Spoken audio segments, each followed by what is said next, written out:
Hello aunty, বেটাই পানির বোতলের দাম আপনার জন্য ফ্রি আন্টি। কি সত্যি? এই ফ্রিজের পানি গরিবদের জন্য ফ্রি, আপনার যখন লাগবে নিয়ে যাবেন। ধন্যবাদ। আরে এই ছেলেটা আমার ফ্রিজ থেকে পানি নিচ্ছে কেন? ধন্যবাদ আপনাকে। দাঁড়ান। জি বলেন। কিছু না, আপনি যান। এখানে তো ফ্রিতে পানি পাওয়া যাচ্ছে, আমি কয়েকটা পানি নিয়ে নিই। আন্টি আপনার টাকা দিয়ে যান। এখানে তো ফ্রি লেখা আছে। আন্টি আমি গরিব মানুষদের জন্য ফ্রিতে পানি দিই, তাহলে ওই বড়লোক ছেলেটাকে ফ্রিতে কেন পানি দিলে? এটাই কি তাহলে গরিবদের জন্য ফ্রিতে পানি? আন্টি তাহলে এক বোতল নিয়ে যান। না, বাসায় আমার বাচ্চারা তৃষ্ণার্ত আছে। বেবি দেখো ফ্রিতে পানি দিচ্ছে, চলো আমরা কিছু পানি নিয়ে নিই। আরে এখানে তো ফ্রিতে পানির বোতল দিচ্ছে, আমি কিছু পানির বোতল নিয়ে নিই। বেটি আমাকে এক বোতল পানি দেওয়া যাবে? বাইরে ফ্রিজে আছে। কিন্তু বেটা ফ্রিজের মধ্যে তো কোনো পানি নেই। আন্টি আমার সাথে আসেন, আমি তো ফ্রিজে প্রতিদিন পানি রাখি।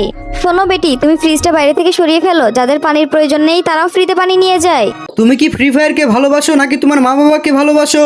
যদি তুমি তোমার মা বাবাকে ভালোবেসে থাকো তাহলে ভিডিওতে লাইক করে চ্যানেলটিকে সাবস্ক্রাইব করে দাও। লাইক সাবস্ক্রাইব না করলে আমি ধরে নেব তুমি তোমার মা বাবাকে ভালোবাসো না। আর কমেন্ট বক্সে বলে যাও এক নাকি দুই। আরে শোনো বেটি, যাদের সত্যির পানির প্রয়োজন হয় তারা এখানে এসে পানি পায় না। আরে এই মেয়েটা তো সত্যিই পানির ফ্রিজ সরিয়ে ফেলছে, তাড়াতাড়ি আমাকে কিছু একটা করতে হবে। আরে আপু কি করছো? তাড়াতাড়ি পানির বোতলগুলো তুলতে আমাকে সাহায্য করো। আরে হ্যাঁ নিশ্চয়ই, ওই দিন আপনি আমাকে সাহায্য করেছিলেন, এই জন্য আপনার জন্য সবজি নিয়ে এসেছি।